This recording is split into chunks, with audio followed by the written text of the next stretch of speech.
On the night before the battle, while other soldiers cleaned their rifles, joked to calm their nerves, or wrote rushed letters filled with hope, one man did something no one could explain. He wrote his will. Not a goodbye letter, not a prayer, not a message of fear. A formal will, signed, dated, witnessed, and then he calmly handed it to his commanding officer and said, "Please make sure this reaches my family. I won't be returning." The officer laughed. Everyone did. Because soldiers say things like that all the time, especially before combat. It's how fear disguises itself as confidence, dark humor, nervous certainty. But this was different. The soldier was Private First Class Jonathan Hale, age 24, no history of panic, no disciplinary issues, no religious fanaticism. Psychological evaluations labeled him stable, grounded, and rational. When asked why he was so sure, Hale gave an answer that silenced the room. "Because I've already lived tomorrow." That sentence would later be included word for word in the official after-action report. The battle had not yet begun. It was June 1918, during the final brutal months of World War I. Hale's unit was stationed near the Marne River in France, preparing for what intelligence described as a short engagement. High command expected resistance, not disaster. Hale, however, spent the night doing something unsettling. He wrote detailed instructions: who should receive his pocket watch, which letters should be burned, which ones should be delivered unopened, even the location where his body would likely be found. One fellow soldier asked him, half joking, "So how does it end?" Hale didn't hesitate. Artillery strike, early morning, before the signal flare. No such strike was planned. At dawn, as units moved into position, Hale refused breakfast. He stood apart, staring at the tree line, as if recognizing something only he could see. When the first artillery shell landed, it came exactly when Hale said it would, before the flare, before orders were given, before anyone had time to react. Chaos followed. Smoke, fire, confusion. The battle turned into a massacre. When the smoke finally cleared, they found Jonathan Hale's body where he said it would be. Pocket watch intact, letters untouched, time of death matching the moment he had written down hours earlier. The will was sent home. His family confirmed something that made the case even darker. Jonathan had written a will once before, 2 years earlier, after waking from a coma caused by a training accident. In that first will, there was a single sentence at the end: "If I survive this, the next time won't be an accident." The question that still haunts military historians is simple. Did Jonathan Hale predict his death, or did he remember it? 2 years before the battle at the Marne, Jonathan Hale was not a man who spoke about fate, death, or the future. He barely spoke at all. Born in Ohio to a factory worker and a school teacher, Hale was known for being practical, quiet, and methodical. He enlisted in 1916 not out of patriotism or anger, but because he believed in structure, order, clear cause and effect. That belief shattered during a routine training exercise. In late 1916, Hale was part of a night drill involving live ammunition poorly planned, rushed, and badly supervised. A misfired shell detonated closer than expected. Hale was thrown several meters when medics reached him. He was unconscious, bleeding from the ears, pulse weak but present.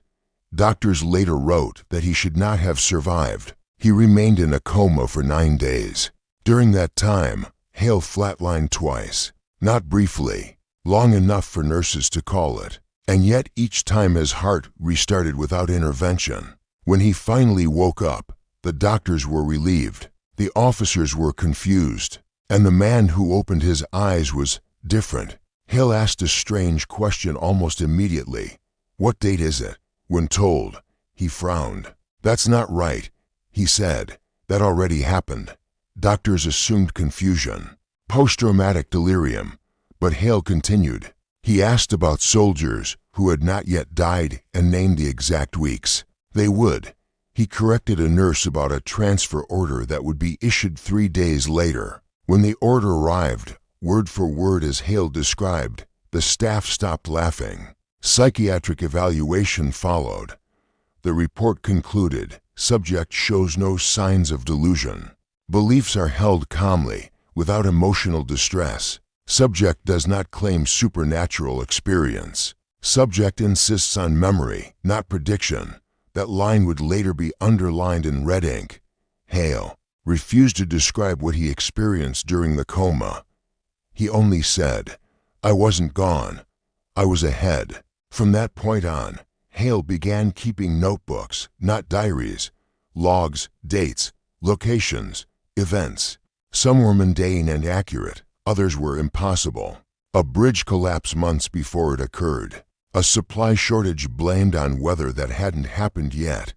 Names of men who would be reassigned, injured, or killed. He never tried to stop anything. When asked why, he answered, "Because none of it is changing. It's already finished." Fellow soldiers noticed he no longer reacted to danger the same way. He was alert, but not afraid. Calm, but not hopeful. As if he was walking through something he had already seen. By the time Jonathan Hale wrote his second will, the one before the battle, his commanding officer had read the notebooks and chose to lock them away, not because they were nonsense, but because they were becoming uncomfortably accurate. Jonathan Hale's notebooks were not written like prophecies. They were written like after-action reports. Each entry followed the same structure: date, time, location, outcome, no emotion, no speculation, no explanation. As if the events had already occurred, and he was simply recording them for reference. After Hale's death, his commanding officer, Captain Edwin Royce, sealed the notebooks and attached a personal note: "These documents are not to be circulated. They undermine morale and cannot be explained." Officially, the notebooks were classified as psychological artifacts. Unofficially, they were locked away because too many entries had come true. One entry, dated for months before the battle, described an artillery barrage that intelligence had no record of planning. The coordinates matched the Marne engagement exactly. Another entry predicted the death of a lieutenant who would later be killed by friendly fire. An incident that was covered up to avoid court-martial proceedings. There was also an entry that was never meant to be read. It was addressed to Captain Royce himself. "You will open this after I am dead. You will think about warning me. You won't." And that is correct. Royce later admitted he had considered pulling Hale from the front line. But something stopped him. Not orders, certainty. Royce wrote in his private journal, "It felt like removing him would only change who died, not what happened." As more predictions came true, officers faced an impossible dilemma.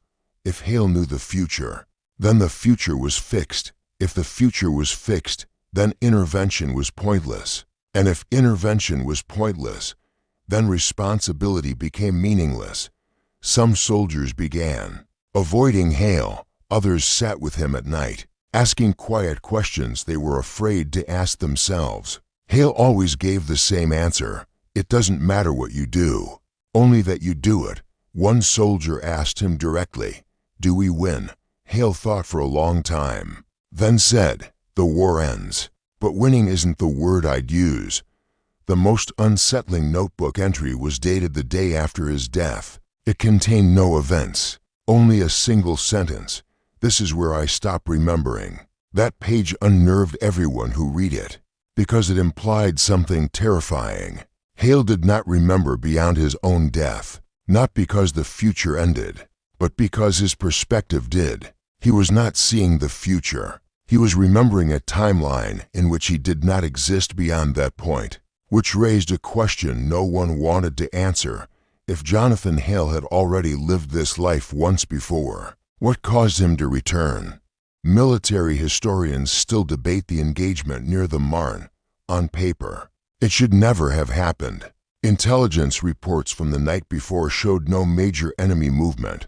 Recon units confirmed only light resistance. Command described it as a probing action, not a full-scale assault. Yet Jonathan Hale's notebook described it as the morning everything breaks. At 4:50 a.m., Hale wrote, "The first shell would land."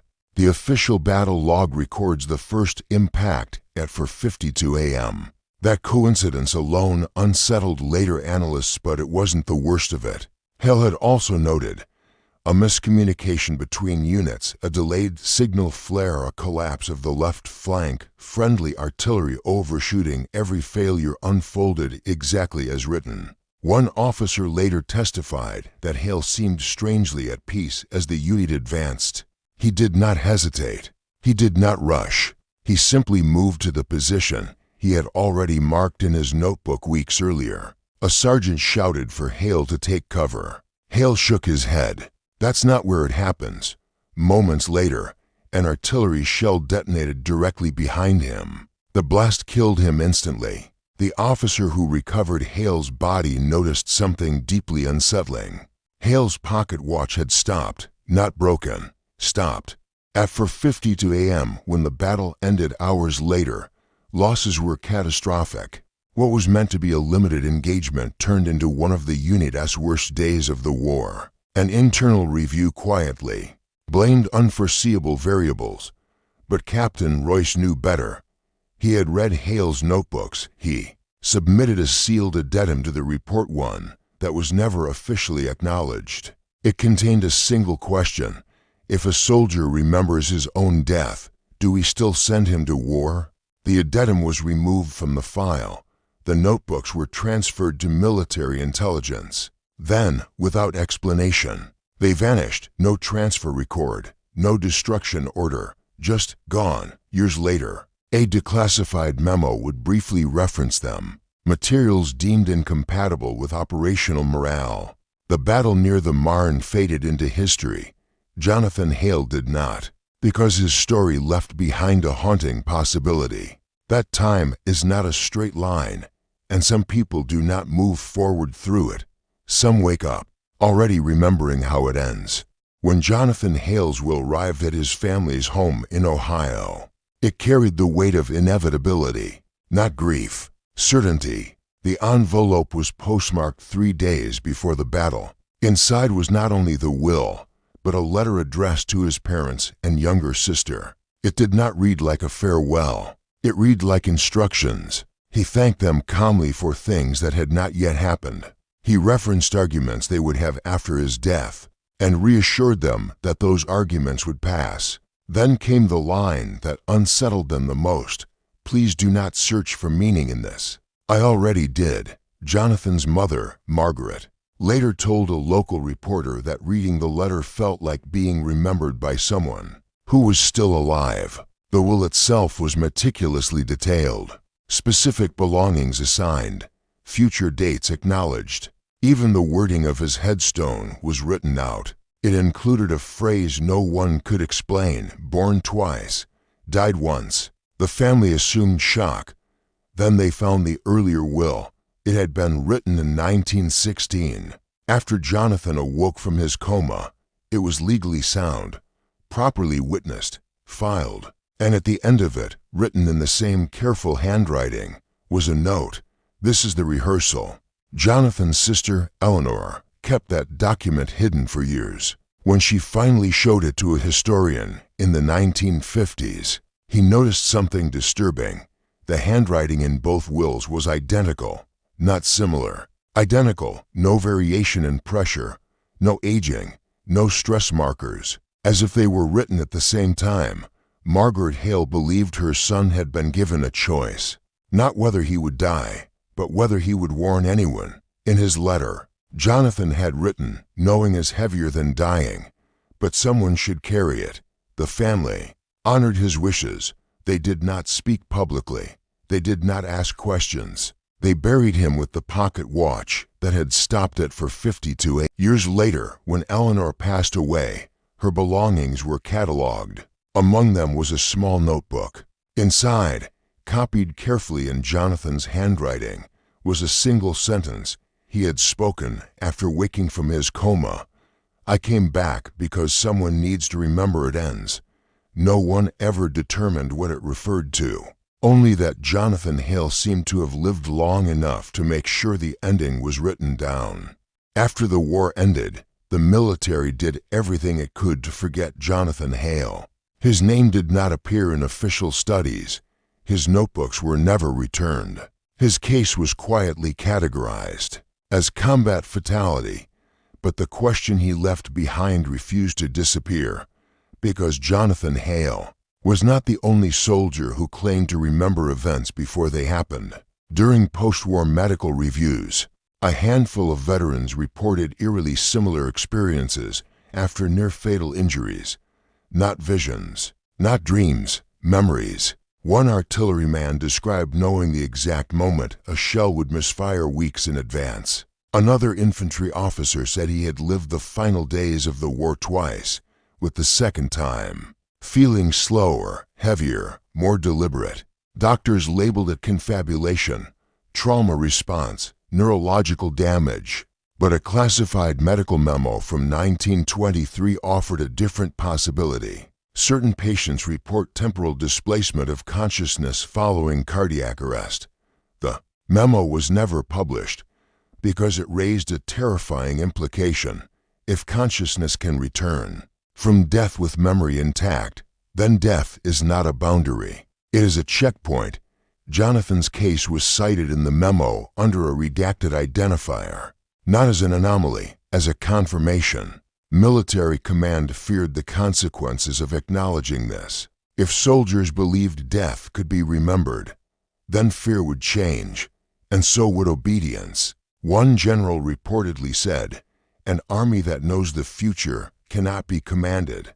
Jonathan Hale did not disrupt strategy. He disrupted certainty, because if the future is already experienced, then orders, bravery, sacrifice, and blame lose their meaning. The memo concluded with a recommendation.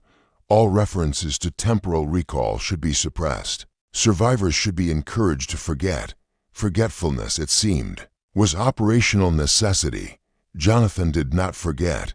That was his crime. He remembered long enough to write it down. And then he died exactly where and when he said he would, not as a failure, but as a completion. Decades after Jonathan Hale's death, historians believed his case was an isolated tragedy. They were wrong. In the 1970s, a military researcher reviewing declassified World War I medical files noticed something unsettling. Hale's case number appeared referenced not once, but multiple times in unrelated reports. Different wars, different countries, same phenomenon. Soldiers who survived near-death experiences and returned changed, not traumatized or delusional, but informed. One British pilot shot down in 1942 wrote in a hospital report, "I know which mission I won't come back from. It's not fear, it's memory." A Vietnamese infantryman reportedly refused evacuation after a serious injury, stating, "I already survived this war once. This is the version where I don't." In each case, military authorities responded the same way. Silence, reassignment, then disappearance, sometimes literal, sometimes bureaucratic. No medals, no studies, no acknowledgement. The pattern suggested something terrifying.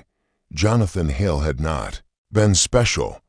He had been early, and the military had learned to recognize the signs. A declassified NATO document from 1989 briefly mentions a classification known as Type R soldiers. The R stood for recall. The document defined them as personnel exhibiting postmortem temporal awareness. The recommendation was blunt: do not deploy if awareness is verbalized. If unavoidable, do not intervene. Why? Because intervention caused instability. Soldiers who remembered outcomes disrupted chain of command. They hesitated not out of fear, but certainty. They made decisions that conflicted with orders yet aligned with eventual outcomes. They were uncontrollable. Jonathan Hale had warned his officer. Others had done the same. One unnamed soldier reportedly said, "I can tell you who dies, but you won't like who lives." These cases were never discussed publicly because they threatened the foundation of warfare itself. If death is remembered before it happens, then heroism is not choice, sacrifice is not bravery, and victory is not earned, it is replayed. Jonathan Hale's will was not a premonition, it was documentation, and once documented, it could not be undone, which explains why the notebooks vanished and why the files remain sealed. Some truths do not weaken armies, they make them impossible. Jonathan Hale is remembered as a soldier who accepted his fate.